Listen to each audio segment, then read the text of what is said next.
আজ প্রথমবার নিজের ম্যাকবুক নিয়ে বসেছে ইরাম। সামিয়া গতকাল রাতে হসপিটালে গিয়েছেন, এখনো ফেরেননি। আহমদ নিজের রুম থেকে বের হয়নি। নাস্তাটা তাই আলাদাভাবেই করা হয়েছে ইরামের। এখন এক মগ ভর্তি চা নিয়ে বসেছে সে ডাইনিং টেবিলে। ম্যাকবুক খুলিয়ে প্রয়োজনীয় কিছু চুপচাপ ব্যাপার ঠিক করে রাখবে। কিছু সফটওয়্যার যখন সে ইনস্টল করেছে তখন নিজের রুম থেকে বেরিয়ে এলো সারিকা। একটা ঝোলা টি শার্ট আর ট্রাউজার পরনে। খুব সম্ভবত আজ চেম্বার দেরিতে যাচ্ছে সে। ইরামের দিকে এক দফা কৌতূহলী দৃষ্টি নিক্ষেপ করে সে সোজা চলে গেল কিচেনে। তার কিছুক্ষণ বাদেই 2 তলার সিঁড়ি বেয়ে নেমে এলো সাইবান। বরাবরের মতোই ট্যাঙ্ক টপ পরে আছে, তবে আজ রং পাল্টে সেটি হয়েছে সাদা, সঙ্গে গ্রে সোয়েট প্যান্ট। চুলগুলো উস্কো খুস্কো। ঘুম থেকে উঠে মুখ ধুয়ে চলে এসেছে। চুল আঁচড়ানোর প্রয়োজন বোধ করেনি। হেলে দুলে কিচেনে চলে গেল সাইবান। ইরাম বেশ মনোযোগ দিয়ে নতুন অ্যাপসে খোলা নিজের প্রোফাইলটা সাজাচ্ছিল। ঠিক তখনই কিচেন থেকে ধারাপ করে একটা ভয়ানক শব্দ ভেসে এলো। পুরো বাড়ি কেঁপে উঠল পুছে। চেয়ারে লাফিয়ে উঠল ইরাম। ছট করে পেছনে ফিরে তাকালো দেখার জন্য। ইউ ছুকরি ছোলা। Side walk. প্রথমে ইরাম বুঝতে পারলো না কি হয়েছে। সেকেন্ডের মাথায় ডাইনিং টেবিলের ওপর ঠাস করে রীতিমতো উড়ে এসে পড়লো সারিকা। অদূর থেকে তার উপর পৌঁছার মতন ঝাঁপালো সাইবান। এসে খপ করে সেই সারিকার গলা চেপে ধরে এমনভাবে ঝাঁকাতে লাগলো যেন মানুষ নয়, গাছের ডাল ধরে চলছে। বের কর আমার ডিম, বের কর এক্ষুনি। তোর ডিম তোর পেটে থাকবে, হাতিয়ে দেখ। সারিকার দুর্বলতার কোনো লক্ষণ তো দেখাই যাচ্ছে না, বরং ভাইকে খেপিয়ে সে ভীষণ বিনোদন পাচ্ছে বলেই মনে হচ্ছে। তার জবাব শুনে দ্বিগুণ খেপে গেল সাইবান। সারিকাকে ধরে একেবারে পুতুলের মতন তুলে হলঘরের সোফার উপর আশ্রয় ফেলে দিল। কুকিয়ে উঠে কোমর চেপে ধরে সারিকা অট্ট হাসতে লাগলো। ইরাম চিন্তিত হয়ে দ্রুত জিজ্ঞেস করল, আরে ব্যথা পাবে তো, কি হয়েছে আলাদিন? কি হয়েছে? এই বেটি আমার ডিম খেয়ে ফেলেছে। তুমি ডিম পাড়ো কবে থেকে? ইরামের আহমকি প্রশ্নে সাইবান চোখ সরু করে এমন ভঙ্গিতে ঘুরে তাকালো যেন যে না চাইতো এক দফা শয়তানি হাসি গোপন করতে হলো রমণীকে। সাইবান গুরু গম্ভীর গলায় বলল, আরে আমার জন্য সিদ্ধ করা ডিম খেয়ে ফেলেছে ছোঁচাটা। এখন আমি কি খাবো? আমার ডায়েট নষ্ট হয়ে যাবে। আশ্চর্য ব্যাপার, আমি তো শুধু একটাই খেয়েছি, বাকি দুটো গান্ডে পিঠে গিয়ে গেল না। সারিকা বলতেই প্রতিবাদ করে উঠল সাইবান। ইস, আমার বাড়ির আবদার। আমার 3টা ডিমই লাগবে। জিমে গিয়ে দেখ একবার কত কষ্ট, তারপর জ্ঞান দিতে আসিস। You know what? ডিম বের কর, এক্ষুনি বের করবি তুই আমার ডিম। দে আমার ডিম দে, ছোঁচা ছেড়ি। রোমহর্ষকর দৃষ্টিতে ইরাম দেখলো সাইবান নিজের অত বড় শরীরটা নিয়ে সারিকার পাতলা শরীরের উপর লাফ দিয়ে ঝাঁপিয়ে পড়ল। 2 ভাই বোনের মাঝে এখন হাড্ডাহাড্ডি লড়াই চলছে। বালিশ কুশন সব এই দিক সেদিক লুচিয়ে পড়ছে। সারিকাকে উল্টো চেপে ধরে তার হাতটা পিঠের উপর গুটিয়ে ধরে বাঁকা হাসছে সাইবান।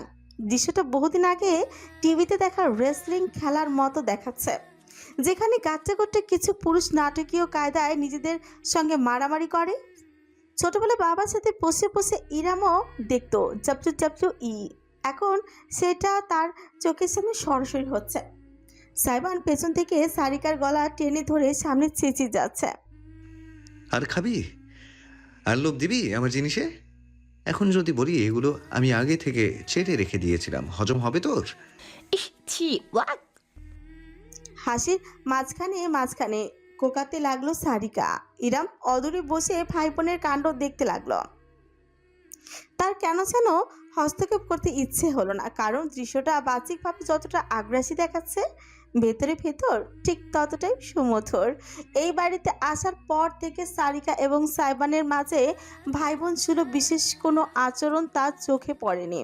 হয়তো সময়টাই তেমন ছিল।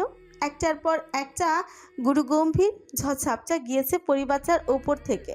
আজ সাত সকালে 2 ভাই বোনকে এক ভিন্ন রূপে দেখে তার কেন যেন ভীষণ মনোমুগ্ধকর লাগছে। খুনছুটি ভালোবাসা, না বলা স্নেহ, উপরি রাগ দেখানোই তো ভাই বোনের বন্ধন, তাই না? দুজনকে দেখতে দেখতে ইরাম নিজের ভাবনায় হারিয়ে গেল। এই তো কিছুদিন আগে সামিয়া কিচেনে একসাথে কাজ করতে করতে একটা সুন্দর ঘটনা শুনিয়েছে তাকে। রোমন্তের জগতে হারিয়ে গেল সে। মোলায়েম আলোতে রুমটা পরিপূর্ণ। নরম গদির উপর নড়চড় করছে একটি ছোট্ট প্রাণ। আরামদায়ক সুতির ফতুয়া আর ডাইপার পরনে ডাগো ডাগো জলজলে চোখ পেলে যে আছে সিলিং এর দিকে, যেখানে ঝুলছে হরেক রং বেরঙের বেলুন। ছোট্ট শিশু সারিকার পায়ে পায়ে বিছানার কাছে গিয়ে দাঁড়ালো। ওকে মেরে দেখলো নাজুক অস্তিত্বটাকে। একটা হাত তুলে মাপলো সে। তার এক হাতের সমান হয়েছে বাবুটা। এত ছোট্ট মানুষ হয়! বিস্ময়ে সারিকার চোখে বুঝি তারাই ফুটে উঠল। ছোট ছোট পা তুলে বিছানার উপর উঠে এলো সে। বাবুটার পাশে উঁচু হয়ে শুয়ে পড়ল। বিস্ময়ে মাখা নয়নে দেখলো কিভাবে হাত পা ছুটছে সে। এই বাবুটা নাকি তার ভাই হয়। আচ্ছা, ভাই কি জিনিস? যেমনটা তার বান্ধবী রিয়ার আছে। কিন্তু রিয়ার ভাই তো এত ছোট না, অনেক বড়। তাহলে সারিকার ভাই এত ছোট কেন? শিশুসুলভ মনে সহস্র প্রশ্ন জাগলো।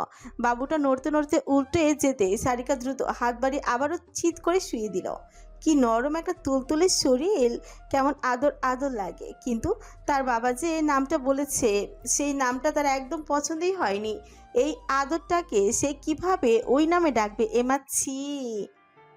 এমন সময় রুমে এলেন আহমদ। বিছানার উপর নবজাতক ছেলে তার পাশে মোহিত পর্যবেক্ষণে মেতে থাকা মেয়েকে দেখে তার বুকটা ভরে উঠল। নিঃশব্দে পায়ে পায়ে কাছে গিয়ে দাঁড়ালেন তিনি। বুকে দুবাহু বেঁধে কর্মকাণ্ড দেখলেন। Baby brother. সারিকা চুপচাপ করে কথা বলছে, বাবুর গালে আঙুল ছুঁয়ে মোলায়েম কণ্ঠে গলায় ফিসফিস করে বলে যাচ্ছে, তাড়াতাড়ি বড় হও, আমি তোমার সাথে খেলবো। উসকি হাসেন আহমদ।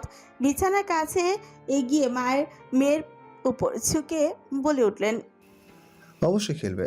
আমাদের আলাউদ্দিন খুব জলদি বড় হয়ে যাবে, তোমার সাথে ছুটে বেড়াবে খেলার মাঠে। Your mother is going to protect you. Sarika উঠে বসল। চোখ মুখ কুচকে কেমন অসন্তুষ্ট দৃষ্টিকে পিতাকে দেখল। আহমেদের হাসি কানি মুছে গেল। কি হয়েছে আমার মা? কিছু বলল না সারিকা। মেয়ের মান ভাঙাতে বিছানায় বসে নাজুক বাচ্চাটিকে নিজের হাতের মাঝে তুলে মেয়ের দিকে এগিয়ে দিলেন আহমদ। ভাইকে কোলে নেবে না? গাল ফুলিয়ে সারিকা হঠাৎই বলে বসল, ড্যাড, আমার তো আলাউদ্দিনকে কোলে নিতে ইচ্ছে হয় না। আহমদ ছোট্ট মেয়ের মুখে এমন কথা শুনে তাজ্জব বনে গেলেন। কয়েক সেকেন্ড চেয়ে রইলেন। আলাউদ্দিন নামটা তিনি রেখেছেন নিজের আহমদ উদ্দিন নামের সঙ্গে মিলিয়ে। তাতেই মেয়ে যে এত চটবে জানা ছিল না। মাথা কাত করে তিনি মিষ্টি হেসে শুধলেন। তবে কাকে কোলে নিতে ইচ্ছে হয় আমার মায়ের? সারিকা দু হাত এগিয়ে দিল, বুকের মাঝে ছোট্ট ভাইয়ের শরীরটা জাপড়ে ধরে জবাব দিল, আলাদিনকে। আলাদিন? পিছপিতে হলেন আহমদ। জোরে জোরে মাথা ছাকাল সারিকা। আমার আলাউদ্দিন না, আলাদিন লাগবে ড্যাড, লাগবেই লাগবে। খিলখিল করে হাসলেন আহমদ। একটি হাত তুলে মেয়ের মাথায় বুলিয়ে ঝুঁকে এসে কপালে চুমু খেলেন। আলাদিন? ঠিক আছে, আজ থেকে তোমার ভাই তোমার আলাদিন। খুশি? ইয়ে, আমার ভাই আলাদিন। মেয়েকে চেনে নিজের কোলে বসালেন আহমদ। অশ্রুসিক্ত মুগ্ধ নয়নে দেখলেন কিভাবে বুকের ভেতর পরম যত্নে সারিকা আগলে রেখেছে নিজের ভাইকে। ওই সময় তার মনে হলো এইটুকু মুহূর্তের মাঝেই তার জীবনের সবটুকু সার্থকতা নিহিত।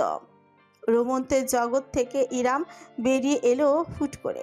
চোখ পিটপিট করে সামনে তাকিয়ে দেখলো সারিকা আর সাইবানকে, যারা আপাতত WWE ম্যাচ থামিয়ে একে অপরের সঙ্গে শান্তি চুক্তি স্বাক্ষর করছে।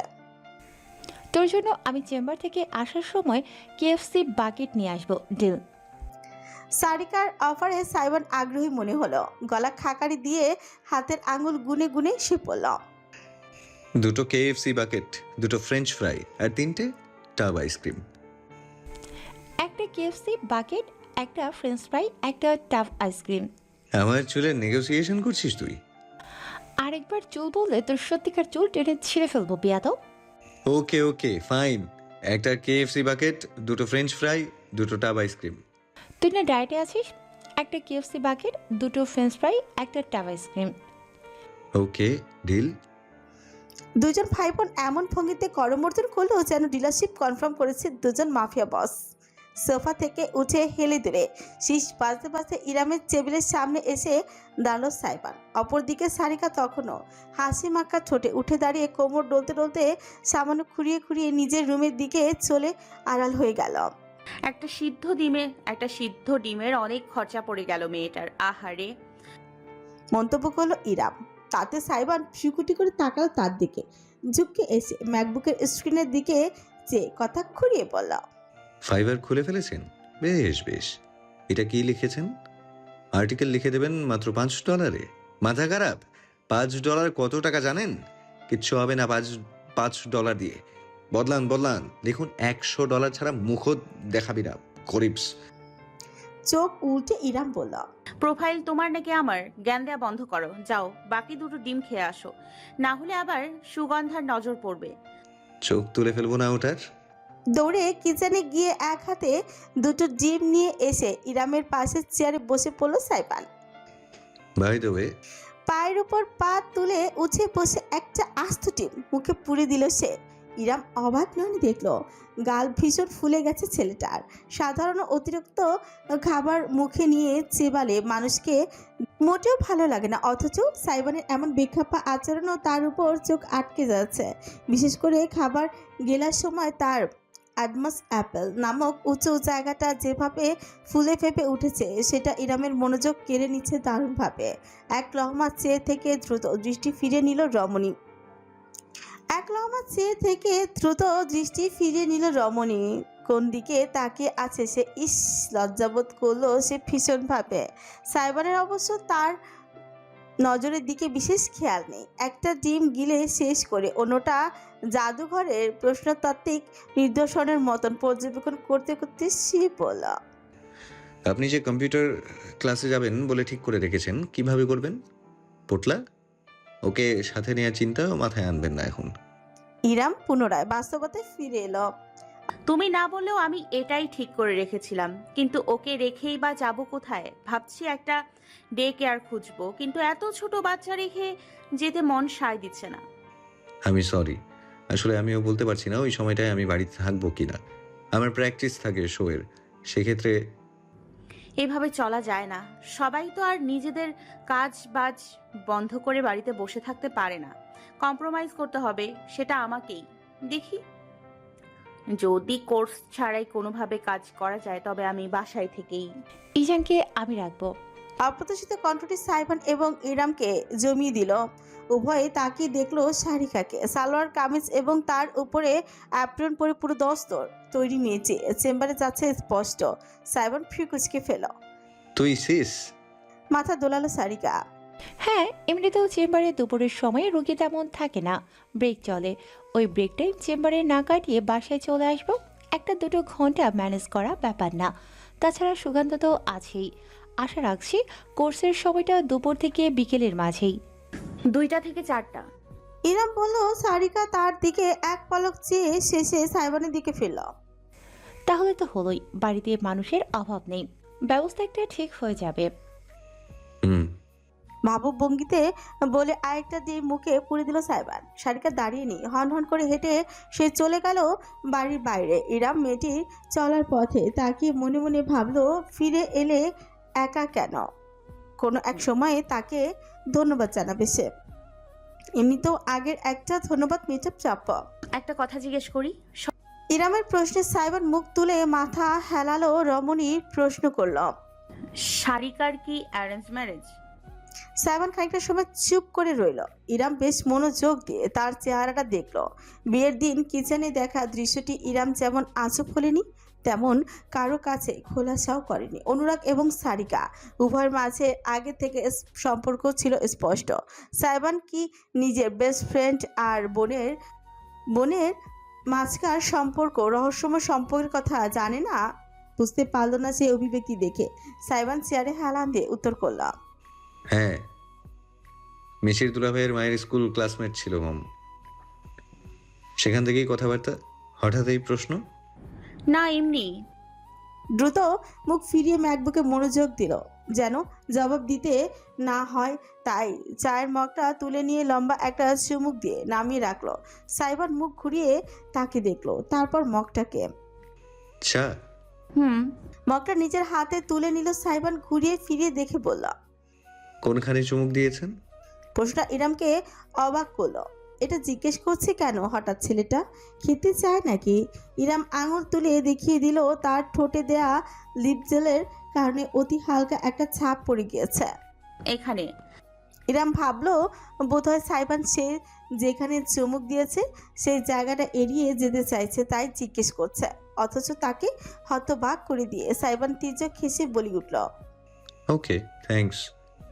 চুমুক দিল সাইবান ঠিক যেখানে ইরাম ঠোঁট বসিয়েছে, একদম সেই স্থানের উপর। লিপজেলের হালকা ছাপ লেপটে গেল সাইবানের ঠোঁটে। প্রসারিত দৃষ্টি মেলে দেখলো ইরাম। এক মুহূর্তের জন্য ইচ্ছে হলো মগটা সাইবানের হাত থেকে ছিনিয়ে নেয়, অথচ একটু নড়তে পারল না। বেশ লম্বা একটা চুমুক চা পান করে অবশেষে মগটা নামিয়ে রাখলো সাইবান। সঙ্গে সঙ্গে জিভ বের করে নিজে ঠোঁট চেটে নিতে নিতে বলল। চা এত সুস্বাদু হয়, আগে জানতাম না। বুকের ভেতরে কেমন ধক করে উঠল ইরামের। সাইবান ঝুঁকে এসে সরাসরি তার ঠোঁটের দিকে চেয়ে পড়ল। Can I have one more sweet lips? I mean tea please. তৎক্ষণাৎ মুখ ফিরিয়ে ফেলল ইরাম। দুই কান বেয়ে আগুন বেরোচ্ছে তার। ম্যাকবুকের কিবোর্ডের উপর বেশ শব্দ করে ঝড়ো গতিতে টাইপিং করতে করতে সে খড়খড়ে গলায় পড়ল। সুগন্ধাকে বলো বানিয়ে দিতে। চেয়ার ছেলে অযথায় দুলতে দুলতে বিস্তর শয়তানি হাসি হেসে ইরামের উজ্জ্বল শ্যামলা মুখবর্ণে লালচে ছাপ প্রাণ ভরে দেখে গেল সাইবান। পরদিন সন্ধ্যাবেলা সাইবান কিছুক্ষণ আগে বাইরে থেকে ফিরেছে। সারাদিন সে প্র্যাকটিসের জন্যই বাইরে থেকেছে। পরে জিম থেকে থানায় গিয়েছিল খবর নিতে। কোনো অগ্রগতির কথা জানা যায়নি। বিষয়টা বাড়িতে কাউকে আপাতত বলেনি সে। রুমে চলে গিয়েছে ফ্রেশ হতে। আজ সামিয়া, সারিকা এবং এমনকি আহমদও বাড়িতে আছেন। পরিবারটির উপর দিয়ে গত কয়েকদিন যত ঝড় গিয়েছে তার জন্য ইরামের খারাপ লাগছে। সন্ধ্যা হতে না হতেই সে কিচেনে হাজির হয়েছে। আজ বিশেষ নাস্তা তৈরি করার সিদ্ধান্ত নিয়েছে সে সবার জন্য। গরম গরম সিঙ্গারার সাথে মাংসের জুবু জুবু হালিম। বড় কড়াই ইতিমধ্যে টকবক করে হালিম ফুটছে। ইরামের বিকেলেই বানিয়ে রাখা সিঙ্গারা গরম তেলে ভেজে নিচ্ছে সুগন্ধা। অন্য স্টোভে কেতলিতে পানি বসিয়েছে ইরাম। ইজানকে কিছুক্ষণ আগে খাইয়ে ঘুম পাড়িয়ে রেখে এসেছে, তাই বিশেষ চিন্তা নেই এখন। আজ বাড়ির বারান্দায় ছোটখাটো একটা গল্পের আসর জমেছে। সামিয়া এবং আহমদ একে অপরের সঙ্গে তেমন না মিশলেও সারিকায় সকলকে মাতিয়ে রেখেছে। তাছাড়া কিছুক্ষণ আগে মিসিরও এসে পৌঁছেছে। সে মূলত সারিকাকে দেখতে এসেছিল। ইরাম অনুরোধ করে আজকে রাতের জন্য থাকতে বলেছে তাকে। সেই অনুরোধ ফেলেনি সাইবানের দুলাভাই। কিছুক্ষণ বাদে গোসল সেরে সাইবানও যোগ দিল। ইরাম এবং সুগন্ধা নাস্তার প্লেট সাজিয়ে নিয়ে গেল, পরিবেশন করে দিল সবাইকে। ঠিক এমন সময় বাড়ির লোহার গেটের সামনে এসে থামলো একটি গাড়ি। দারোয়ান গেট খুলতে একজন মধ্য বয়স্ক দম্পতিকে দেখা গেল। সঙ্গে একজন ফিনফিনে শরীরে লম্বা লোক। লোকটার দু হাতে ধরা প্যাকেজগুলো, ওগুলো যে মিষ্টি এবং ফলমূলের তাতে কোনো সন্দেহ নেই। ইরাম তাদের চিনতে পারল না। সবার আগে সাইবানই উঠে গেল। আঙ্কেল, আন্টি, আপনারা আসুন আসুন প্লিজ। জিনিসপত্র বয়ে নিয়ে আসা লোকটার হাত থেকে কিছু জিনিস সাইবান নিজের হাতে নিয়ে নিল। সুগন্ধাও এগিয়ে গেল সাহায্যে। বারান্দায় উঠে আসতে আসতে নরম গলায় সাইবান শুধল। তিতলি আসেনি? ওই বেচারি কি আর ঘরে আটকে থাকে? একটা ফ্যাশন শো আছে আজ, সেখানে ডিজাইনার আর অর্গানাইজার, ওখানেই ব্যস্ত। উত্তর করলেন মিসেস চৌধুরী। সামিয়া উঠে দাঁড়ালেন। অতিথি আমন্ত্রণ জানালেন। চেয়ার নিয়ে এসে বসার ব্যবস্থাও করে দিল সুগন্ধা। সামিয়া বললেন, বসুন বসুন, কি সৌভাগ্য, কতদিন পর দেখা আপনাদের সাথে। সেই 3 বছর আগে তিতলির জন্মদিনের পার্টিতে শেষ দেখেছি। আপনি তো ওই তল্লাটে এখন আর পাই রাখেন না মিসেস মুন্সি। ছেলের সঙ্গে মাঝে মধ্যে যাতায়াত করলে কি এমন ক্ষতি হয়? মিস্টার চৌধুরী বললেন। এবার ইরাম অদূরে দাঁড়িয়ে দেখলো। এরা তাহলে ওই তিতলি নামের মেয়েটার বাবা মা। সাইবানের পরিবারের সঙ্গে ভালোই সম্পর্ক দেখা যাচ্ছে, তবে এত মিষ্টি ফলমূল নাস্তার বহর নিয়ে হাজির হয়েছেন কেন? অতিথির বাড়িতে মিষ্টান্ন নেওয়ারও একটা সীমা আছে। ইরাম আর চোখে দেখলো কম করে হলেও 10 কি 12 কেজি মিষ্টি আছে, তাও বিভিন্ন ধরনের। এমন ঐতিহ্য কেবল বিয়ে আর শ্বশুর বাড়ি কিংবা কুটুম বাড়িতে গেলেই দেখা যায়। তবে বিষয়টা প্রক্ষেপণ না করার সিদ্ধান্ত নিল সে। মেহমান এসেছে বাড়িতে, বাড়ির বউ হিসেবে আপ্যায়ন করা জরুরি। তাই সে সুগন্ধার সাথে ভেতরে চলে গেল। বাড়িতে নাস্তা সাজে মিনিট 20 পর ট্রে হাতে যখন ইরাম আর সুগন্ধা ফিরে এলো, তখন গল্পের আসর জমে উঠেছে। মিসেস চৌধুরী আহমেদের উরু চাপড়ে বলছেন, তবে যাই বলুন না কেন আহমদ সাহেব, ছেলে একটা তৈরি করছেন বাঘের বাচ্চা। আপনার এই ছেলেটার প্রতি যত কৃতজ্ঞতা প্রকাশ করি না কেন কম হয়ে যাবে। আমাদের মেয়েটাকে সফল বিপদ আপদ থেকে ছায়ার মতো আগলে রাখে। সাইবানের মাথায় হাত বুলিয়ে হেসে বললেন মিসেস চৌধুরী। ইরামের কেমন যেন লাগলো খটকা একটা, তবে সেটা প্রকাশ করলেন না। ঠান্ডা দৃষ্টিতে ঝুঁকে নাস্তা এবং চায়ের কাপ সাজিয়ে দিল। মিসেস চৌধুরী তাকে দেখলেন, নতুন মুখ লক্ষ্য করে তিনি কিছু জিজ্ঞাসাও করতেই যাচ্ছিলেন, তবে তার আগে মিস্টার চৌধুরী বলতে শুরু করলেন, দেখুন আহমদ সাহেব, বর্ণিতা পছন্দ না আমার। সরাসরি বলছি, এসব কথায় যত স্পষ্ট থাকা যায় ততটা মঙ্গল, বুঝেছেন? কী সব কথা? প্রশ্ন করলেন আহমদ। তিনিও দ্বিধান্বিত, বুঝতে পারছেন না কোথায় ইঙ্গিত করা হচ্ছে। মিসেস চৌধুরী জানালেন, সেদিন কিছু চিন্তা না করেই, কোনো পরোয়া না করেই যেভাবে আমাদের পরিবারটাকে সাইবান আগলে গেল, সেটা প্রশংসার দাবিদার। আপনাদের ছেলে যত তরফি করি না কেন অনেক কম হয়ে যাবে। বাড়ির প্রত্যেক সদস্যের মুখেই ক্রমশ দ্বিধা ফুটে উঠতে লাগলো। সেই দ্বিধা দেখে অবশেষে মিস্টার চৌধুরীও আসল উদ্দেশ্যটা প্রকাশই করলেন। আহমেদের একটা হাত ধরে বললেন, মেয়ের বাবা হিসেবে আগে বলা যদিও অদ্ভুত, তা বলছিলাম আপনাদের ছেলেটা যদি আমাদের বাড়ির জামাই হয় তাহলে আমরা অন্তত আনন্দিত হব। আমাদের পরিবারের বন্ধুত্বটা শুধু বন্ধুত্বে সীমাবদ্ধ না থেকে কৌটুম বাড়ি হয়ে দাঁড়ালে খুশির কোনো সীমানা থাকবে না। কি বলেন বিআই সাহেব? বাড়ির প্রত্যেকটা মানুষ স্তব্ধ হয়ে গেল। কিছু বুঝে ওঠার আগেই প্রত্যেক জোড়া দৃষ্টি গিয়ে স্থাপিত হলো এক পাশে বরফের মতন দাঁড়িয়ে থাকা ইরামের দিকে, যার চোখে এই মুহূর্তে শুধুমাত্র শীতলতা ছাড়া আর কিছুই অবশিষ্ট নেই। বাড়ি জুড়ে দীর্ঘ পিনপতন নীরবতা। সবাই যেন ভুলে গিয়েছে কিভাবে কথা বলতে হয়। অস্বস্তি গেড়ে বসলো প্রত্যেকের অন্তরে। এমন পরিস্থিতি কিভাবে তৈরি হলো? সমস্ত জীর্ণতা ভেঙে সবার আগে প্রতিক্রিয়া করেন সামিয়া। ত্যক্ত ভাষা পরিহার করে তিনি বেশ স্বাভাবিক কণ্ঠেই হাত তুলে ইরামের দিকে নির্দেশ করে বললেন, আপনাদের ওর সঙ্গে পরিচয় করিয়ে দেই আগে। ও আমার পরিচয় আমি নিজে দিতে জানি আম্মু। অবশেষে মুখ খুলল শীতল রমণী। কোনো কিছুর পরোয়া না করেই সামনে এসে দাঁড়ালো। পরনের সালোয়ার কামিজের ওড়নাটা ঘোমটা হিসেবে মাথায় দেয়া তার, সেটা টেনে ঠিকঠাক করে মিস্টার আর মিসেস চৌধুরীর দিকে চেয়ে সে জানালো, আসসালামু আলাইকুম আঙ্কেল আন্টি। আমি ইরাম Kibria, wife of Saiban Aladdin, এই বাড়ির একমাত্র বউ।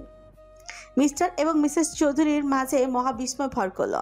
তড়িৎ গতিতে এদিক সেদিক তাকালেন তারা। আহমক বনে গিয়েছেন পুরোপুরি।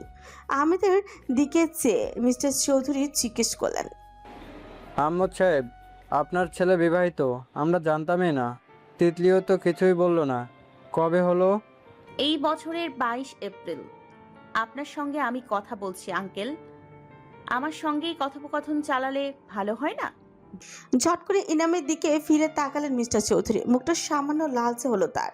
বোঝাই যাচ্ছে এমন গর্ত প্রমাণিত হাওয়া এবং ইরামের তীক্ষ্ণ কথায় অপমানিত বোধ করছেন মিসেস চৌধুরী। সেই তুলনায় সহনশীল তিনি দ্রুতই বললেন, ওহ, এটা একটা ভুল বুঝাবুঝি মিসেস মুন্সি। আহমেদ সাহেব, আমরা সত্যি জানতাম না সাইবানের বিয়ে হয়ে গেছে, তাই এমন একটা পরিস্থিতি সৃষ্টি হয়েছে।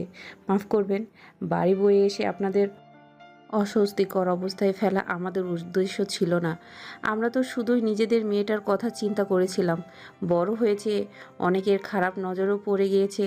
ওর একটা ব্যবস্থা যত দ্রুত করা যায় ততই মঙ্গল।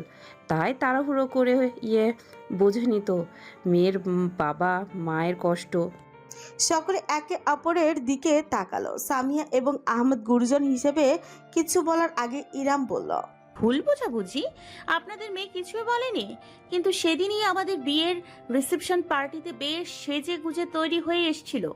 এত ভালো বান্ধবী আমার হাজব্যান্ডের, এত ভালো সম্পর্ক আপনাদের পরিবারের, তবুও কিছুই জানলেন না। বেশ, বিশ্বাস করে নিলাম আপনারা কিছুই জানতেন না। তবে দুঃখিত, এটা বিশ্বাস করতে পারছি না যে এর পেছনে আপনাদের মেয়ের কোনো হাত ছিল না। আপনারা জানেননি কারণ সে বলেনি। এখন সে বলেনি ঠিক কোন উদ্দেশ্য থেকে, সেটা খুঁড়তে গেলে তেচোর বদলে সাপ বেরিয়ে আসতে পারে। এই মেয়ে, হঠাৎ গর্জে উঠলেন মিস্টার চৌধুরী। ইরামের দিকে আঙুল তুলে শাসালেন। মুখ সামলে কথা বলো। ভুল হয়ে গিয়েছে আমাদের দ্বারা। তোমাকে অপ্রস্তুত করার জন্য আমরা দুঃখিত, কিন্তু তাই বলে আমার মেয়ের সম্পর্কে উল্টাপাল্টা কথা আমি মেনে নেব ভাবলেও বা কী করে? দেখে তো ভদ্র ঘরের মেয়ে মনে হয়, বিয়ে হয়েছে ভদ্র পরিবারে, তাহলে কথায় এত অভদ্রতা কেন? আমার মেয়েকে দোষ দাও, সাহস কত তোমার? শুধুমাত্র সাইবানের স্ত্রী বলে তোমাকে ছেড়ে কথা বলবো ভাবলে বোকার স্বর্গে বসবাস করছো। তাছাড়া তুমি এখানে এলেই বা কোথা থেকে? এই ফ্যামিলির 4টি কেস পড়তে ভালোবেসে জানতাম, তেমনি কোনো কেস না তো। ইরাম বরাবর তাকালো মিস্টার চৌধুরীর দিকে, এক চুল নড়ল না, না তো পিছিয়ে গেল। আমি এই বাড়ির চ্যারিটি কেস নাকি অন্য কিছু সেটা আপনার চিন্তার বিষয় নয় আঙ্কেল। জীবনের থেকে শিখেছি গুরুজনদের ততক্ষণ সম্মান দেওয়া উচিত যতক্ষণ তারা গুরুজনের মতো আচরণ করে। আপনি সেই নিয়মের ব্যতিক্রম নন। একটা ভুল বোঝাবুঝির উপর এত রিয়াক্ট করা কি আছে? মিসেস মুন্সি, আহমদ সাহেব, আপনাদের বাড়ির বউ এত বেয়াদব কেন? মিসেস চৌধুরী বলতেই সামিয়া একটুখানি বাঁকা হেসে জানালেন, আমাদের বাড়ির বউ যে, তাই শির দ্বারাটা একটু বেশি শক্ত। গাঢ় নীরবতা নেমে এলো চারপাশে আবারও। ইরাম শেষ একবার মিস্টার আর মিসেস চৌধুরীর দিকে তাকিয়ে বললেন, আমার আপনাদের সঙ্গে কোনো ব্যক্তিগত শত্রুতা নেই, না আছে আপনাদের মেয়ের প্রতি। তবে আজ থেকে বিষয়টা নিয়ে দ্বিতীয়বার চিন্তা করব। ভুল বোঝাবুঝি যখন হয়েছেই, তখন এখানেই সেটার সমাপ্তি ঘটলে ভালো হয়। তবে নিজের মেয়ে বলে চোখে ঠুলি পড়ে বসে থাকবেন না। কেন সে এত গুরুত্বপূর্ণ একটা কথা আপনাদের জানায়নি, সেটা নিয়ে মেয়েকে প্রশ্ন করতে শিখুন। বায়োসড পিতামাতা হবেন না। এমনভাবেই কিন্তু সমাজে অপরাধী, দুর্নীতিবাজ, পরকীয়াকারী তৈরি হয়। এইটুকুই। ইরাম আর দাঁড়ালো না, উল্টো ঘুরে হন হন করে হেঁটে বাড়ির ভেতরে আড়াল হয়ে গেল। সে চলে যাওয়ার পরেই তার প্রত্যেকটা কথার শীতল একটা আবেশ রয়ে গেল। নাস্তা অধরাই পড়ে রইল, চা ঠান্ডা হয়ে গেল, অথচ কারো মনে আর রইল না কিছুই। গাঢ় নিস্তব্ধতা। মিস্টার চৌধুরী বসে পড়ে একটি দীর্ঘশ্বাস ছেড়ে আহমদকে বললেন, আজ যা হলো তার জন্য আমরা ক্ষমাপ্রার্থী, মাফ করবেন, কিন্তু একটা কথা না বলে পারছি না। আপনাদের বাড়ির বউয়ের ঐধ্যতা ঠিক মানতে পারলাম না। তিতলিরও হয়তো কোথাও গিয়ে ভুলে হতে পারে। আমরা এত কিছু করেছি, আজ এখানে আসছি, সেটাও আমার মেয়েটা জানে না। তারপরও এভাবে আমাদের মেয়েকে নিয়ে কথা শুনিয়ে গেল। দুঃখিত হলেও এই বিষয়টা মানতে পারলাম না। ওর আচরণ খুবই অহংকারী। মিসেস চৌধুরী সহমত পোষণ করতে অবিশ্বাস্য একটি গম্ভীর কণ্ঠস্বর ভেসে এলো। রানী বলে কথা, অহংকার তার অলংকার। ঝট করে ফিরে তাকালেন সকলে। এ যাবৎ এতক্ষণ যাবৎ একদম নিশ্চুপ বসে থাকা সাইবার নিজের চেয়ার ছেড়ে উঠে দাঁড়িয়েছে। তার চোখ জোড়া যেন ঝড় খেলে যাচ্ছে। আগ্রাসী দানবের ছায়া জেগে উঠেছে তার অবয়ব জুড়ে। শীতল চোখে সে তাকালো মিস্টার চৌধুরীর দিকে, বুকে দুবাহু বেঁধে মাথা কাত করে অশরী তুল্য এক কঞ্চে পড়ল, আমার স্ত্রীর নামের সঙ্গে বেয়াদব শব্দটা উচ্চারণ করার আগে এই বাড়ির চৌকাঠের বাহিরে বেরিয়ে যাবেন। এই রাজ্যের ত্রিসীমানায় রানীর অপমান শুধু নিষিদ্ধ নয়, দণ্ডনীয় অপরাধ। প্রথমবার ভুলটা করেছেন, তাই আমি কিছু মনে না করে খোলা মনে মাফ করে দিলাম। দ্বিতীয়বার you are not living without consequence. রাতের জন্য ইজানের প্রয়োজনীয় জিনিসগুলো মোটামুটি গুছিয়ে নিয়েছে ইরাম। ঘুমন্ত ছেলেকে আস্তে করে বুকে চেপে সে যখন বেডরুম থেকে বেরোতেই যাবে, তখনই হন্তদন্ত হয়ে ভেতরে ঢুকলো সাইবান। দৌড়ে এসেছে সে বেশ তাড়াহুড়ি করে। উজ্জ্বল চেহারায় খানিকটা লালচে ভাব ফুটে উঠেছে, তাই ইরামকে দেখে ফিকুচকে ফেলল সে। পোটলাটাকে নিয়ে কোথায় যাচ্ছেন? ইরাম বিনা দ্বিধায় শান্ত গলায় উত্তর করল। গেস্ট রুমে ভালো লাগছে না, তাই আজ তাড়াতাড়ি ঘুমাবো। সাইবানের চোখ কপালে উঠে গেল রীতিমতো। পরক্ষণেই সেখানে মিশ্রিত ভয় এবং আক্রোশ ভর করল। বেডরুম ছেড়ে গেস্ট রুমে যাবেন মানে কি? মানে তেমন কিছুই না, I need space, that's it. ইরাম এগুলো কিন্তু সাইবান দরজা আটকে দাঁড়িয়ে গেল। তার শক্তপোক্ত গর্ণের শরীর মুহূর্তেই পথ বন্ধ করে দিল সম্পূর্ণ। বিরক্তি নিয়ে তাকালো ইরাম। সাইবান গম্ভীর গলায় বলল, দরকার হলে আমি চলে যাব, আপনি এখানেই থাকবেন। তোমার রুম থেকে তোমাকে বের করার অধিকার আমার নেই। কিসের অধিকার নেই আপনার? আপনি আমার বিয়ে করা বউ, আমি আপনার 3 কবুল বলা স্বামী। বিয়েটা কোন উদ্দেশ্যে হয়েছে সেটা বাকিরা না জানলেও আমি আর তুমি ঠিকই জানি আলাদিন। তাই প্লিজ নাটক করো না। আমার ক্যারিয়ার দাঁড়িয়ে গেলে এই সংসার খেলাটাও শেষ হয়ে যাবে। এত অধিকার ফলানোর আর কারণ দেখছি না। সামনে থেকে সরো তুমি। ইরাম সাইবানকে জোর করে সরিয়ে এগোতে চাইলে তার একটা হাত খপ করে ধরে ফেলল ছেলেটা। ইজান নারাকে ততক্ষণে জেগে উঠতে শুরু করেছে। ইরাম এক হাতে ছেলেকে বুকে ধরে রেখে ক্রুদ্ধ দৃষ্টিতে সাইবানের দিকে তাকিয়ে মৃদু গলায় আক্রোশ চেপে পড়ল। আমার হাত ছাড়ো আলাদিন। আপনার কাছে আমি কি দোষ করেছি ইরাম আপু? বারবার আমার সব নিবেদনগুলোকে এভাবে পায়ে ঠেলে দেন কেন? আপনি কি কিছুই বোঝেন না? কিছুই জানেন না? খপ করে ইরামের চিবুক চেপে ধরে নিজের সঙ্গে দৃষ্টি মেলালো সাইবান। জলজলে চোখে চেয়ে বলল, আপনার চোখে আমার জন্য এমন শীতলতা দেখলে আমার অন্তরে রক্তক্ষরণ হয়। ঝুঁকে এলো সে। ইরামের কপালে কপাল ছেঁকিয়ে ফিসফিস করে পড়ল, please recognise me for once. আজকে যা হয়েছে তার জন্য আমি সরি। সত্যি বুঝতে পারিনি আমার করা একটা কাজ এতগুলো ঘটনার জন্ম দেবে। ইরাম এক হাতে ধাক্কা দিয়ে সাইবানকে দূরে সরিয়ে দিল। ইজানকে সাবধানে বিছানায় শুয়ে দিয়ে পুনরায় সে উঠে দাঁড়ালো। মোকাবেলা করলো স্বামীর। তোমাদের জেনারেশনটার অধঃপতনের কারণ তোমাদের কেয়ারলেস মনোভাব। তোমার প্রত্যেকটা কথা, প্রত্যেকটা কাজ হলো বুমেরাং। আজ হোক, কাল হোক, 10 বছর পরে হোক, এর প্রতিদান ফিরে আসবেই। কিন্তু তোমাদের এই ডন্ট কেয়ার ভাব সাময়িকভাবে খুবই কুল লাগলেও দিন শেষে অধঃপতন ডেকে আনে, সেটা তোমরা বুঝতে পেরেও মানতে চাও না। উল্টো এর একটা নামও দিয়ে রেখেছো। জীবন উচ্ছন্নে গেলে কি যেন বলো তোমরা? Oh cooked. My life is cooked, right? Saiban নিঃশব্দে চেয়ে রইল ইরামের দিকে। রমণী আজ কিছু একটা হয়ে গিয়েছে। ইজানের দুর্ঘটনার পর থেকে এই পরিবর্তনটা ভালোভাবেই দেখা যাচ্ছে।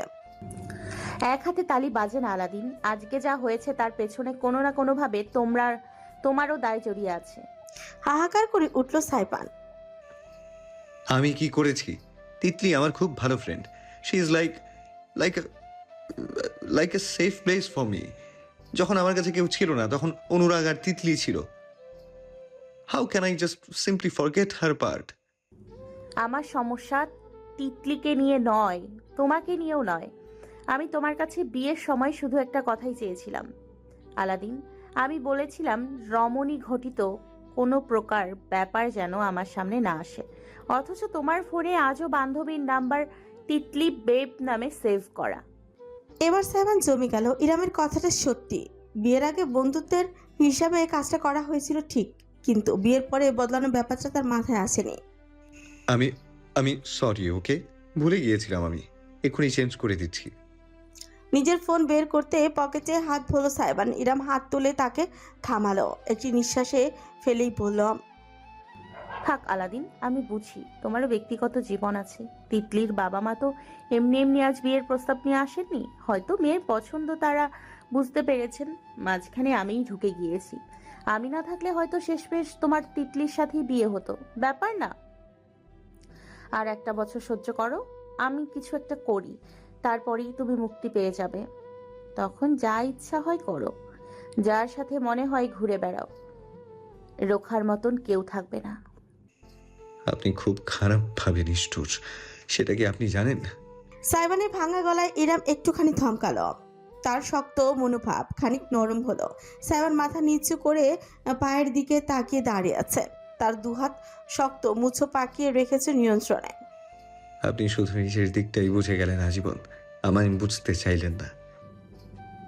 এখানে বোঝাবুঝির কিছু নেই। আমি যা বলছি ঠান্ডা মাথায় নিজের জীবনের অভিজ্ঞতা থেকেই বলছি। আমার মনে হয় তোমার দোষ আছে, তোমার মনে হয় তোমার দোষ নেই। তুমি পরিস্থিতি শিকার। এখানেই আমাদের চিন্তাধারার পার্থক্য, এটাই সম্পর্কের অসমতা। আজ যা হলো তা শুধু ট্রেলার ছিল, ভবিষ্যতে এমন আরো অনেক অনেক ভিন্নতা তৈরি হবে। আমার কাছে তোমার আচরণ অযৌক্তিক লাগবে, তোমার কাছে আমার আচরণ অযৌক্তিক লাগবে, কারণ আমরা ভিন্ন যুগের মানুষ, ভিন্নভাবে ভাবি। তোমার কাছে যেটা বন্ধুত্ব রক্ষা, আমার কাছে সেটা বিষ। তাই বলছি দূরে থাকো, ভালো থাকো।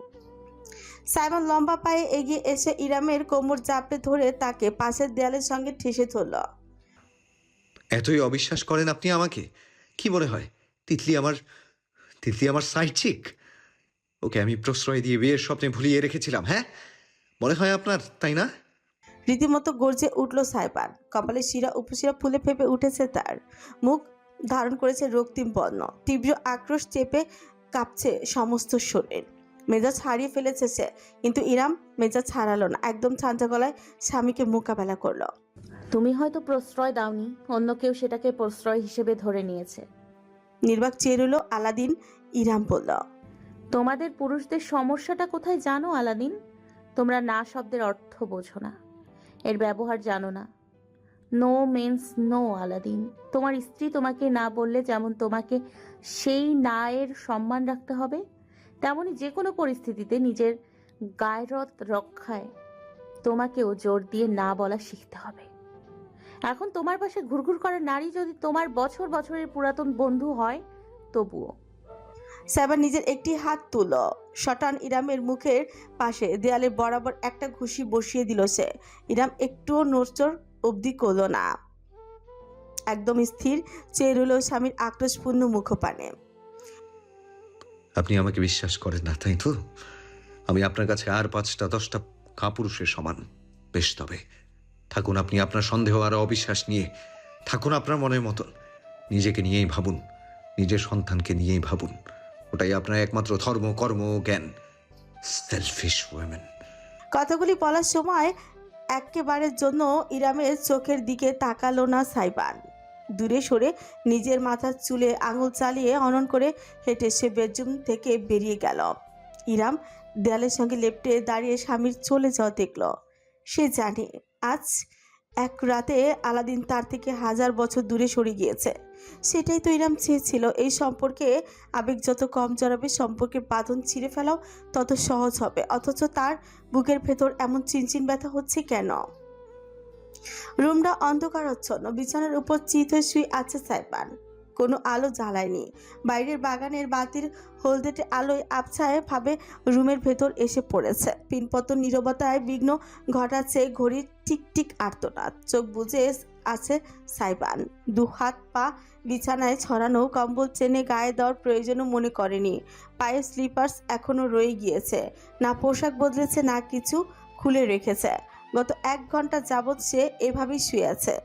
একপাশে নাইট স্ট্যান্ডের উপর রাখা ফোনটা তার থেকে থেকে ভাইব্রেট করছে। জানে কে কল করেছে, তিতলি। তবে সাইবান সেই ফোন ধরল না।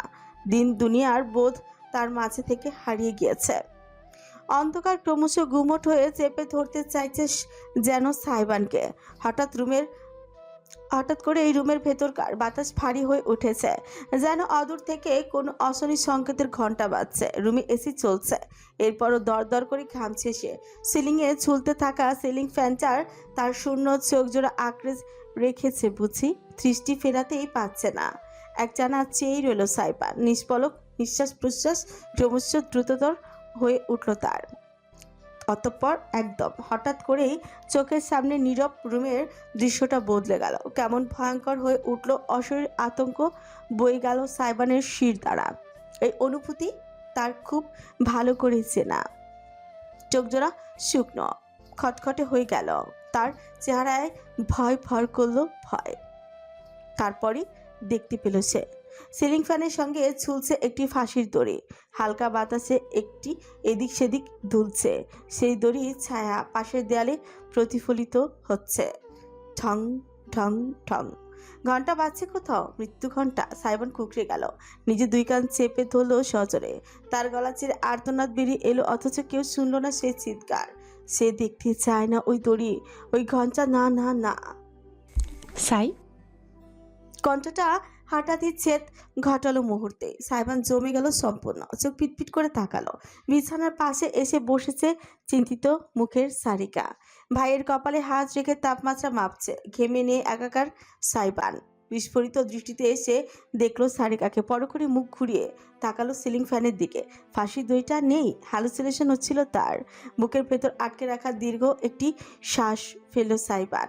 ঝোঁক গেল সজোরে। সারিকা ঝুঁকে বলল, তোর শরীর খারাপ লাগছে? মমকে ডেকে আনি। ওয়েট। সারিকা উঠতে গেল, অথচ উঠতে পারল না। সাইবার নিজের শক্তিশালী দুবাহুর মাঝে জাপটে ধরল বোনের কোমর, কোলে মাথা গুজে দিল শিশুর মতন। সারিকা সেখানেই থেমে গেল। ঝুঁকে ভাইকে নিজের কোলে শুয়ে দিয়ে ধরে রাখলো অনেকটা সময় ধরে। মাথায় সান্ত্বনার হাত বুলিয়ে দিল। শেষমেশ ফিসফিস করে আর্তনাদ মাখা গলায় সুথল, তুই আবার এই রুমে কেন এসেছিস? সাইবান নিজের বাহুর জোর বাড়ালো। সারিকার কোলে মুখ গুজে দতে দত পেশে হাহাকার করে উঠল। I hate her. I hate her so much. ঘৃণা করলে এত আগলে রাখিস কেন? সাইবান ক্ষণিকের জন্য উত্তর খুলল না, অতঃপর কাপা কাপা গলায় বলল, যে চোখে আমার মরণ, সেই চোখকেই করেছি ভরণ। মরণ যে আমায় আকর্ষণ করে, কি করে ঠেকাই তাকে? আজ একদম সকাল সকাল জিমে চলে এসেছে সাইবান। সারা রাত ঘুম হয়নি। শেষে সারিকার জোর করে তাকে গেস্ট রুম থেকে নিয়ে অন্য রুমে শুয়ে দিয়েছিল। তবুও দুই চোখের পাতা এক করতে পারেনি সে কোনো মতেই। এক ফ্লাক্স ভর্তি কফি নিয়ে সে এসেছে জিমে। প্রতিদিনের তুলনায় অতিরিক্ত শক্তি খরচ করে ব্যায়াম করেছে সে। তার ট্রেনার অবধি কিছুক্ষণ আগে সাবধান করে দিয়ে গিয়েছে শরীর এত ধকল নিতে না দিতে। কিন্তু সাইবান থেমে নেই। এক হাত মেঝেতে ঠেকিয়ে একের পর এক পুশ আপ দিয়ে যাচ্ছে। শরীর প্রায় ভেঙে আসছে তার, তবুও থামছে না। বুক এবং কপাল বেয়ে ফোটায় ফোটায় ঘাম গড়াচ্ছে ম্যাচের উপর। আমরা ভিন্ন যুগের মানুষ, ভিন্নভাবে ভাবি। তোমার কাছে যেটা বন্ধুত্ব রক্ষা, আমার কাছে সেটা বিষ। তাই বলছি, দূরে থাকো, ভালো থাকো। আর একটা বছর সহ্য করো, আমি কিছু একটা করি, তারপরেই তুমি মুক্তি পেয়ে যাবে। তখন যা ইচ্ছা হয় করো, যার সাথে মনে হয় ঘুরে বেড়াও। রোখার মতন কেউ থাকবে না। কথাগুলো এখনো গম গম করে কানে বাজছে তার। একটা সময় সাইবান আর নিতেই পারল না। ম্যাটের উপরে উপর হয়ে থাপাস করে শুয়ে পড়ল। এক হাতে প্রবল খুশি এক বসিয়ে দিল শক্ত পাথরে মেঝেতে। ব্যথা চন করে উঠল সর্বাঙ্গ, তাতে দত পিছে সে বিড়বিড় করল, স্বার্থপর, হাস্ত একটা স্বার্থপর মহিলা। সকাল 8টা বাজতে শুরু করেছে। মানুষজন সবে জিমেতে আসতে শুরু করেছে ওয়ার্কআউটের জন্য, অথচ সাইবান তখনও জিম থেকে বেরোচ্ছে। একদম নীরবে নিজের টি শার্ট গায়ে চড়িয়ে এসে হন হন করে বাইরে বেরোলো। মাথা থেকে ব্যক্তিগত চিন্তা সরিয়ে জোরপূর্বক একটা নতুন গানের কম্পোজিং সাজাচ্ছে সে। বেশি গুরুত্ব দেওয়া উচিত হয়নি। জীবনটা আগের মতো বাউন্ডারি থাকলেই সেও ভালো থাকতো। সংসার করার স্বাদ মিটে গিয়েছে তার। একটা সিগারেট ধরিয়ে ফুঁকতে ফুঁকতে সাইবান যখন গাড়ির দিকে এগোচ্ছে, তখনই পেছন থেকে একটা চড়া গলার মেয়েলি ডাক ভেসে এলো। জিনি, ওয়েট। সাইমন থমকালো। পেছন ঘুরে তাকানোর প্রয়োজন হলো না, সে জানে সে আসছে। দৌড়ে তার সামনে এসে দাঁড়ালো তিতলি। একটা ট্রাউজার আর ফ্রক পরনে, চুলগুলো খোলা, বাতাসে দুলছে। চোখে খানিক উদ্ভ্রান্ত দৃষ্টি, হাঁপাচ্ছে সে। অনুরাগ বলল তোকে এখানেই পাওয়া যাবে। তিতলি জানাতে সাইবান ফ্রুকোচকে ইংরেজিতে একটা গালি দিল বুঝে। শালা আজকেই ব্লক মারবো। জিনি, আমার ফোন ধরিসনি, অন্তত কথাটা একটু শোন। কি শুনবো তোর কথা? আমার ম্যারেজ লাইফে আগুন লাগিয়ে দেওয়ার জন্য থ্যাঙ্কস। আর কিছু? আমি সরি, প্লিজ। সাইবান চলেই আসছিল, কিন্তু তিতলির তার হাতের কবজি চেপে ধরলো, বলতে লাগলো, আমি সত্যিই জানতাম না বাবা মা তোদের বাড়িতে সোজা বিয়ের প্রস্তাব নিয়ে চলে যাবে। বখতিয়ারের ঘটনাটার পর থেকে আমার জন্য তাড়াহুড়ো করে সম্বন্ধ দেখা শুরু করেছে। আমি বলেছিলাম এখনই বিয়ে করতে চাই না। তোর বিয়ের কথাটা ওদের জানানোর বিষয়টা আমার মাথায় একদমই ছিল না রে। ফ্যাশন শো নিয়ে ব্যস্ত ছিলাম অনেক। আমি বাবা মাকে খুব বকেছি, বিশ্বাস কর, আমাকে না বলে এত বড় একটা কাণ্ড করার জন্য। আমার তোর ব্যক্তিগত জীবন নিয়ে সমস্যা তৈরি করার কোনো উদ্দেশ্য ছিল না। একটু বোঝার চেষ্টা কর আমাকে। এবার একটু থামলো সাইবান, খানিকটা দ্বিধায় পড়ে গেল, মনোযোগী দৃষ্টিতে তিতলির দিকে তাকালো। তুই সত্যি বলছিস? কার কসম দিলে তুই বিশ্বাস করবি বল? তিতলির কাছ থেকে নিজের হাত আস্তে করে ছাড়িয়ে নিল সাইবান, তারপর কপালে আঙুল ঘষে একটি দীর্ঘশ্বাস ফেলো, আপন মনে বলল, ঠিক এই কারণেই আবেগ অনুভূতি একদম ভালো লাগে না আমার। তিতলি খানিকটা সচেতন কণ্ঠে শুধালো। কি হয়েছে? তোর বউ এসব নিয়ে ঝামেলা করেছে? সাইবান জমে গেল, এক মুহূর্ত দ্বিধা করলো, শেষমেশ গাড়ির দরজায় হেলান দিয়ে দাঁড়ালো, সিগারেটটা ধীরে ধীরে সেবন করতে লাগলো। তিতলি চলে গেল না, বন্ধুর পাশে সেও হেলান দিয়ে দাঁড়ালো, দুজনের দৃষ্টি আবদ্ধ দূরের আকাশ পানে। সকাল হওয়ায় এখনো সূর্যের তেজ বাড়েনি বিধায় আলোটাও স্নিগ্ধ লাগছে। আমি মেয়ে, আমাকে বলতে পারিস, মেয়ে হয়ে মেয়েকে বুঝবো না? তিতলির আশ্বাসে সাইবানের অন্তরে খানিক চিৎ ধরল, অবশেষে সে মুখ খুলল।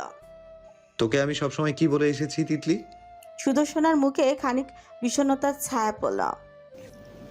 That you are not serious about feelings. ঠিক তাই, তোকে আমি অনেক আগেই বলেছি এসব প্রেম ভালোবাসা আমার জন্য না। আমি কমিটমেন্টে থাকতে পারবো না। তুই সব জেনে বুঝে আমার পাশে ছিলি, অস্বীকার করতে পারবি? না, পারবো না। আমি সব জেনেই তোর পাশে ছিলাম। তাহলে উনি কেন বুঝতে পারছে না? উনি কেন বারবার একটা সিম্পল বিষয়কে চুইং গামের মতো টেনে হিঁচড়ে লম্বা করছেন? I messed up, I know, কিন্তু তার মানে তো এই না আমি ওনার এক্স হাজব্যান্ডের মতন পরকীয়া করে বেড়াচ্ছি। ওনার এক্স হাজবেন্ড পরকীয়া করতো? অবাক হয়ে গেল তিতলি। সাইবান খানিক বিব্রত বোধ করলো, কাঁধ তুলে জানালো, আমি বিস্তারিত জানি না, মম এটুকুই বলেছে, আমিও এটুকুই জেনেছি। কখনো ওনাকে সরাসরি এর বেশি কিছু জিজ্ঞেস করিনি। কিন্তু সেটা বিষয় না, বিষয় হলো উনি অন্য কারো ছাঁচে ফেলে আমাকে মাপছেন। অন্য কারো দোষের বোঝা আমি কেন টানবো বলতে পারিস? তুই তো জেনে বুঝেই বিয়ে করেছিস। মমের কথাতে বিয়ে করেছি। শুধরে দিল সাইবান, যদিও তার নিজের অন্তরই তখন থেকে প্রতিবাদ জানাচ্ছে সে মিথ্যে কথা বলছে। তো উনি কি এখন তোকে সন্দেহ করছেন? তিতলির প্রশ্নে মাথা নাড়ল সাইবান, সিগারেটের লম্বা একটা টান দিয়ে বলল, আমি জানি না উনি কি ভাবছেন, কি করছেন, কেন করছেন, আমি কিছুই বুঝতে পারছি না। সব শুনে বেশ কিছুক্ষণ চুপ করে রইল তিতলি, তারপর একটি নিঃশ্বাস ফেলে বলল, দেখ জিনি, রাগ করিস না। তোর বন্ধু বলেই বলছি, তোর উত্থান পতন আমি দেখেছি সবটাই। এখন আমি আগের কথাই বলবো, এজ ম্যাটার্স। ওনার জেনারেশনের সঙ্গে আমাদের জেনারেশনের অনেক ফারাক। ওই সময়ে বাবা মায়ের সন্তানের ওপর নিজেদের সিদ্ধান্ত চাপিয়ে দেওয়া জায়েজ ছিল। স্রেফ ভদ্রতার দোহাই দিয়ে সবাই সব কিছু চুপচাপ মেনে যেত। আমাদের জেনারেশন সেটা মানতে পারে না, আমরা প্রতিবাদ করে ফেলি। সেই প্রতিবাদ আবার আমাদের মুরব্বীদের কাছে বেয়াদবি মনে হয়। আজকালকার ছেলেমেয়েরা নাকি উচ্ছন্নে যাচ্ছে। হ্যাঁ, ঠিক অনেকাংশে, কিন্তু আজকালকার ছেলেমেয়েরা নিজেদের ইচ্ছা মতো বাঁচতেও শিখছে। We are breaking the trauma cycle. Saiban নিঃশব্দে শুনে গেল। তোর বউ নিজের মতো করে ভাবছে, ওনাদের সময়কার চিন্তা ভাবনা থেকে উনি বের হতে পারছেন না। এজন্য ওনার কাছে তোকে অপরাধী লাগছে। এটা আজ না হয় কাল হওয়ারই ছিল। পার্টিতে আমার কথা শুনে হয়তো তুই রাগ করেছিলি, কিন্তু এটাই সত্য যে তোদের সম্পর্কে অনেক ইচ্ছাশক্তি না থাকলে মানিয়ে চলাটা কষ্টকর হবে। আজ স্পষ্ট হলো, তোদের সম্পর্ক নামে থাকলেও ইচ্ছাশক্তির অভাব। ভবিষ্যতে ব্যাপারগুলো আরও জোরালো হবে, তখন তোর নিজেকে শৃঙ্খলিত মনে হবে। এই শৃঙ্খলিত জীবন তোর জন্য না। তুই মুক্ত স্বাধীন পাখি যে উড়তে ভালোবাসে, তোর জন্য খাঁচা না। তো কি করব আমি? কি করতে বলিস? নষ্ট করে ফেলবো? ডিভোর্স দিয়ে দেবো ওনাকে? সেটা কে বলেছে? তুই একটু ভাব, নিজের সিদ্ধান্তের ওপর প্রতিফলন ঘটা। ঠান্ডা হয়ে ভেবে দেখ তোর জন্য কোনটা সঠিক, সেটাই তোর সিদ্ধান্ত হওয়া উচিত। সাইবান মুখ তুলে তিতলির দিকে তাকালো, শান্ত ভঙ্গিতে তার দিকে তাকিয়ে আছে মেয়েটি। এক মুহূর্তের জন্য তার মনে হলো তিতলি যেভাবে তাকে বুঝছে সেভাবে ইরাম কোনোদিনও বুঝতে চায়। তৎক্ষণাৎ অন্তরে মহা আতঙ্ক ভর করলো তার। এসব কি ভাবছে সে? মাথা চেপে ধরল সে এক হাতে, সিগারেটটা হাতের আঙুল ফসকে পড়ে গেল রাস্তায়। তিতলি তার অভিব্যক্তির হঠাৎ পরিবর্তনে বেশ ঘাবড়ে গেল। কি হয়েছে তোর জিনি? সাইবান চলে উঠতেই তিতলি জাপটে ধরে ফেলো বন্ধুকে। দাঁড়া, আমি পানি নিয়ে আসছি, কাউকে ডেকে আনছি এক্ষুনি। তিতলির কাঁধে হাত রেখে তাকে নিজের কাছ থেকে ঠেলে দূরে সরিয়ে দিল সাইবান। মেয়েটার দিকে তাকাতে পারছে না সে, বুকের ভেতর মারাত্মক এক গ্লানি খামচে ধরেছে। ক্ষণিকের জন্য হলেও কিভাবে পারলো অমন একটা জিনিস চিন্তা করতে। দূরে Titli, please, I need to go home. এক সেকেন্ডও আর অপেক্ষা করলো না সাইবা, নিজের গাড়িতে উঠে বসলো। ইঞ্জিন অন করে স্বাভাবিকের তুলনায় খানিকটা বেশ বেশি গতিতেই গাড়ি চালিয়ে সে রাস্তা ধরে এগিয়ে গেল। তিতলি নিজের জায়গায় ছায় দাঁড়িয়ে বন্ধু চলে যাওয়া দেখে গেল যতক্ষণ না সে দৃষ্টির আড়াল হয়। সারাত ঘুম হয়নি ইরামের, অসংখ্য চিন্তা মাথায় ঘুরপাক খেয়েছে। ইজান গত রাতে খুব বেশি বিরক্ত করেনি, মাত্র একবার কি দুবার শুধু খাওয়ার জন্য উঠেছিল, অথচ এরপরও ইরামের বিশ্রাম হয়নি। মনে হচ্ছে যেন 1000 বছর ধরে ঘুমায় না সে। শরীরে এতটাই ক্লান্তি, 8:30 বাজতে না বাজতে উঠে ফ্রেশ হয়ে বারান্দায় এসে দাঁড়ালো সে। সকালে বাতাস যদি তার উদ্ভ্রান্ত মনটাকে একটু শান্ত করতে পারে তবে ক্ষতি কী। বেশ খানিকটা সময় নীরবে দাঁড়িয়ে প্রকৃতি দেখে গেল ইরাম। কাল রাতে বুকের ভেতর শুরু হওয়া যন্ত্রণা এখনও যায়নি তার, বরং মনে হচ্ছে সময়ের সাথে পাল্লা দিয়ে বাড়ছে ক্রমশ। বাতাসের ছাপটা তার গায়ে লাগছে ঠিকই, তবে আরামটুকু সে গ্রহণ করতে পারছে না। মনে হচ্ছে মাথায় একটা ভারী চাপ নিয়ে ঘুরছে সে। এমন সময় বাড়ির গেটের ভেতরে এসে থামলো একটা গাড়ি। চিনতে অসুবিধা হলো না ইরামের, ওটা সাইবানের গাড়ি। গ্যারেজ অবধি গেল না সে, ইটের ঝালাই দেয়া পাথরে একপাশে থামলো। অতঃপর দরজা খুলে বাইরে বেরিয়ে এলো সাইবান। পরনে কালো হাফ হাতা টি শার্ট, বেশ টাইট ফিটিং। হাওয়ায় শরীরের গঠন স্পষ্টই বোঝা যাচ্ছে। ঠোঁটে ঝুলছে একটা আধখাওয়া সিগারেট। তামাটের ধোয়া বাতাসে ছেড়ে বাড়ির দিকে এগোলো সে। ঠিক তখনই ওপরে নজর গেল তার। ইরামকে বারান্দা দেখে পরনে টি শার্টটা টেনে খুলে ফেলো সাইবান। সদ্য জিম থেকে আসায় তার শরীর এখনো সেই উত্তেজনার মাঝে রয়ে গিয়েছে। টি শার্টটা কাঁধে ঝুলিয়ে ইচ্ছাকৃতভাবে 2 হাত উপরে তুলে আড়মোড়া ভাঙার ভঙ্গি করলো সে। তাতে তার বাহুর মাংসপেশি ভীষণ ফুলে ফেপে উঠল। উজ্জ্বল ত্বকে আলোর প্রতিফলনের কারণে চিকচিক করতে লাগলো। শক্ত পাথরের মতন উদরে মাংসপেশির খাঁজ কাটা ভাঁজ। ধীরে ধীরে হেঁটে বাড়ির দিকে এগোলো সে। ভাবখানা এমন যেন ইরামকে সে দেখতেই পায়নি চোখে। অপরদিকে বারান্দার রেলিং ধরে দাঁড়িয়ে সকাল সকাল এমন দৃশ্যের সাক্ষী হয়ে হতবাক হয়ে গেল ইরাম। ফ্যালফ্যাল করে চেয়ে রইল সে। সাইমন এখনো বাড়ির ভেতরে ঢোকেনি। একেবারে অহেতুকভাবেই থামের সঙ্গে হেলান দিয়ে দাঁড়িয়ে এখন নিজের ফোন কাটার ফং ধরেছে সে। টি শার্টটা কাঁধেই ঝুলছে। উদম শরীরে তার স্নিগ্ধ আলোর প্রতিফলনে সবকিছু একদম স্পষ্টভাবে দেখা যাচ্ছে, কোনো রাগঠাক নেই। ইরাম চোখ সরু করে ফেললো। রেলিংয়ে চেপে বসলো তার হাত। আপন মনে এসে সন্দিগ্ধ কণ্ঠে ফিসফিস করলো, এই ছেলে কি আমাকে সিডিউস করার চেষ্টা করছে? অবিশ্বাস্য। সাইবান আরও একটু আয়েশ করে হেলান দিল। যতবার সে নড়চড় করছে তার অঙ্গ প্রত্যঙ্গের সঞ্চালন আকর্ষণীয়ভাবে চোখে পড়ছে। ইরাম ছট করে দৃষ্টি ফিরিয়ে নিল। পরক্ষণেই আবার চোরের মতন ফিরে তাকালো। তার চোখ জোড়া সাইবানের বুক বেয়ে উদরে এসে থামলো। গুনতে লাগলো সে। 1 2 3 4। ইস, ছি। নিজের প্রতি বিরক্ত হয়ে নিজেই আবার চোখ বুজে গালমন্দ করলো ইরাম। মাথা চেপেই ধরলো, সরাসরি না তাকালো আর চোখে স্ত্রীর প্রত্যেকটা প্রতিক্রিয়া বেশ ভালোভাবে পর্যবেক্ষণ করছে সাইবান। বাঁকা একটি হাসি ফুটলো তার ঠোঁটে। আরেকটু হেলে নিজে দাঁড়িয়ে নিজের অ্যাপসে হাত বুলিয়ে আপন মনে ভিড় করলো, জিনিস তো আপনারই, শুধু দেখলে হবে? টেস্ট করে দেখাবেন না? ইরাম ফিরে তাকালো, এবার একেবারে সরাসরি। উজ্জ্বল শ্যামলা মুখে হালকা লালিমার পরদ। সাইবান আরও একটু ভাব নিয়ে দাঁড়ালো। ঠোঁটে সিগারেট পুরো ফ্যাশন ম্যাগাজিনের মডেলদের মতন পোজ দিল। ইরাম বোধহয় কিছু বলতেই চাইছে, তবে ভাগ্য এবার সহায় হলো না। অতিরিক্ত ভাব নিতে গিয়ে একটু বেশি হেলে গিয়েছে সাইবান। থামের সঙ্গে তার পিচ একেবারে হঠাৎ করেই পিছলে গেল। ভারসাম্য হারিয়ে ফেললো সাইবান। মাদার ফাদার, গর্জে উঠল সে। তারপরেই অমন দস্যু শরীর নিয়ে থাপ্পাস করে বাড়ির সিঁড়ির গোড়া আশ্রে পড়ে গেল সে। টি শার্টটা লুটিয়ে পড়লেও কাছে কোথাও। একেবারেই হাত পা ছড়িয়ে চিৎপটাং হয়ে গিয়েছে সে। ব্যথা পেয়েছে বেশ, তবে সেই অনুভূতি তার নেই। উজ্জ্বল ত্বক তার লজ্জায় চকচকে হয়ে লাল হয়ে উঠতে শুরু করেছে। বারান্দা থেকে ইরাম হতভম্ব হয়ে দৃশ্যটা দেখছে। ছোট কয়েক ইঞ্চি ফাঁক হয়ে গিয়েছে রয়েছে তার বিস্ময়। দু হাতে মাথা চেপে ধরে সাইবার হিসি উঠল। আল্লাহ, ইটস মি ওয়ান্স অ্যাগেন। সবাইকে বাঁচাও আর আমার বেলায় শুকনা রাস্তায় পিছল খাওয়াও। এ কেমন নাইনসাফি! ভাইজান ছ্যাঁচা খাইছেন? রীতিমতো বুলেটের গতিতে বাড়ির ভেতর থেকে ছুটে এলো সুগন্ধা। লাফিয়ে পড়ে সাইবানের বাহু চেপে ধরে টানটানি শুরু করলো সে।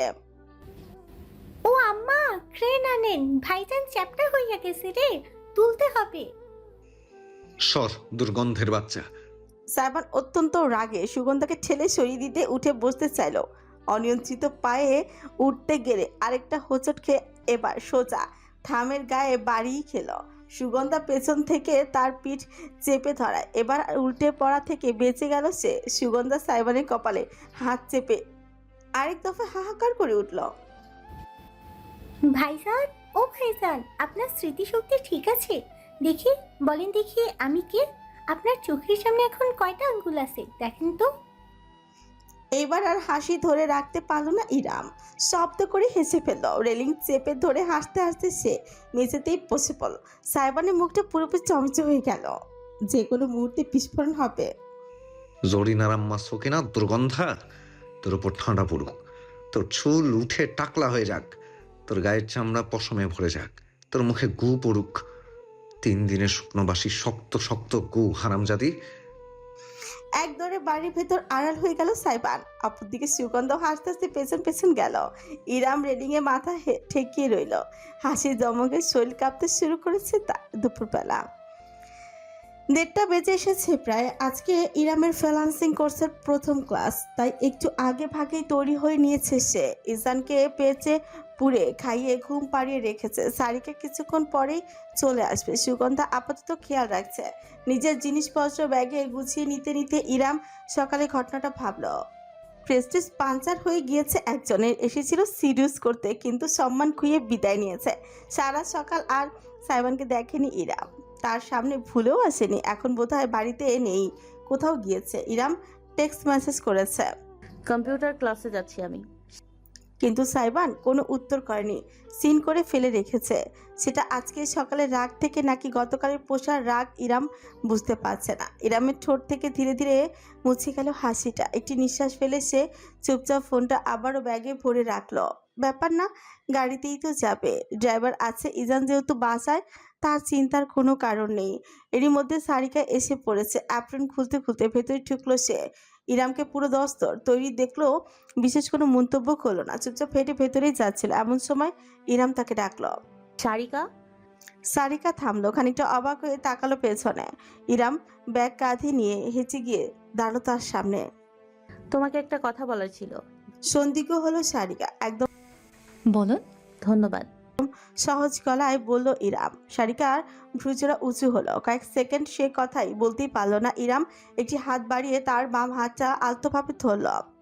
সত্যি বলতে আমি তোমাকে দোষ দেই না। আমার ভাইয়ের সাথে কেউ জোর করে বয়সে বড় ডিভোর্সি এক বাচ্চার মাকে বিয়ে দিতে চাইলে আমিও তোমার মতোই প্রতিবাদ করতাম। তোমার রাগ জায়েজ ছিল। তবে ধন্যবাদ কেন দিচ্ছেন? আপনি তো জানেন আমি আপনাকে পছন্দ করি না, আর কোনোদিন করবও না। সারিকা মুখ বা ঘুরিয়ে নিলেও নিজের হাতটা সরিয়ে নিল না। ইরামকে ধরতে দিল। ইরাম মৃদু হাসল, তার হাতটা খানিক চেপে জানালো, ধন্যবাদ এই কারণে যে তোমার রাগ, তোমার অভিমান, তোমার মনুষ্যত্বটাকে বিসর্জন দিতে পারেনি। সেদিন তুমি ফার্স্ট থিঙ্কিং না করলে আজ আমি সুস্থ শরীরে বিনা আঘাতে এখানে দাঁড়িয়ে থাকতে পারতাম না। তুমি না থাকলে আজ আমি চিন্তামুক্তভাবে আমার ছেলেটাকে তার ফুপির ভরসায় ছেড়ে কম্পিউটার ক্লাসে যেতে পারতাম না। You are a girls girl and you deserve this. Thank you. তোমার জন্য আমার মন থেকে শুধু দোয়াই আসে। সারিকা কিছুক্ষণ স্তব্ধ হয়ে থাকলো। ইরাম নিজের হাতটা ছাড়িয়ে দূরে সরে দাঁড়ালো। তারপর আস্তে করে ফিরে তাকালো সারিকা। হঠাৎ করে তির্যক এসে পড়ল। ফুপিমণি হয়ে লাভ কি? সেই বড় হলে তো কুটনিই মনে করবে। সারিকার হাসিটুকু দেখে ইরামও মোলায়েম হাসল। আপনার ধন্যবাদ সাদরে গ্রহণ করা হলো, তবে তার মানে এই না যে আমি আপনাকে মেনে নিয়েছি। তবে সারিকার কথার মাঝে কোনো তপ্ত আজ পাওয়া গেল না। সে হেঁটে ভেতরে চলে গেল। ইরামকে যখন শান্ত দৃষ্টিতে তাকিয়ে রইল সেদিকে, তারপর উলচোখ ঘুরে বাড়ির বাইরে দিকে এগোলো।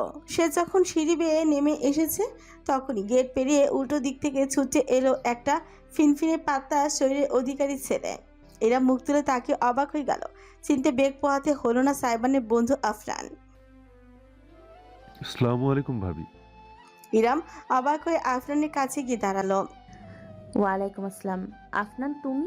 আলাদিন তো বাসায় নেই, বাইরে কোথাও গিয়েছে।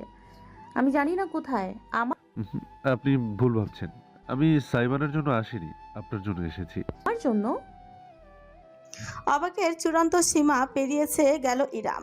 ড্রাইভার গাড়ি চালিয়ে এসে পাশে দাঁড়িয়েছে ততক্ষণে। সে গাড়ির প্যাসেঞ্জার সিটে। দরজা খুলে আফরান হাসি মুখে আমন্ত্রণ জানালো তাকে। আমি আপনাকে পৌঁছে দেওয়ার ডিউটিতে আছি আজ, সিকিউরিটি পারপাস। কে নিযুক্ত করেছে তোমাকে এই ডিউটিতে? তির্যক হেসে আফরান ঠোঁটে আঙুল ছুঁয়ে জানালো। বসের নাম মুখে নেওয়া বারণ ভাবি।